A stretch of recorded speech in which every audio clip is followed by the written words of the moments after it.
This video will show an example on how to find a moment about a point. In this example, we are finding the moment about P, which is created from this force. The first thing we need to do is find the position vector from point P up to point A. To do this, we must use the top to tail method. So we take the top of the vector we're trying to find and subtract it from the bottom of the vector we're trying to find. So in this case, point A is the length of R1, which is minus 3I minus 7J plus 4K. Secondly, we subtract point P, which is given from the R2 vector. In this case, it's 4I plus 6J minus 2K.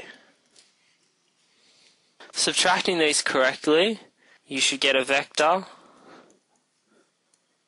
which equals minus 7I minus 13J plus 6K.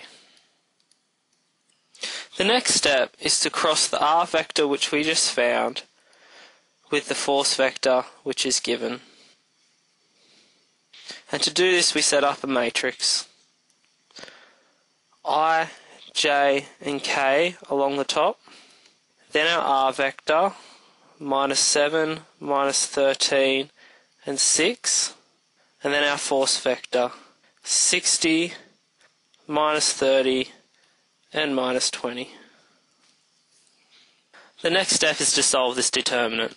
So plus, minus, plus along the top, plus I, open a bracket, note the numbers we aren't interested in, minus 13 times minus 20 equals positive 260, minus 6 times minus 30, which is negative 180, but turns it into a positive due to the minus and the minus.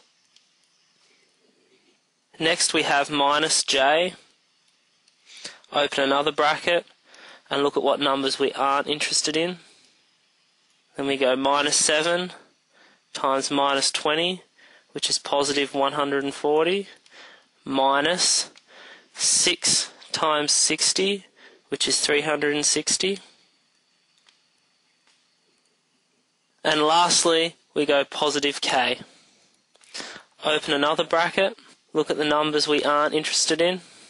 Then we go minus 7 times minus 30, which is positive 210, minus 13 times 60, which is minus 780, which turns it into a positive 780. Solving this by simplifying inside these brackets, you'll end up with a moment vector, which is the moment about P, which equals 440I plus 220J plus 990K. Please note that this vector has units, which are units of Newton meters, and this is from the force being in newtons and the distant vectors being in meters.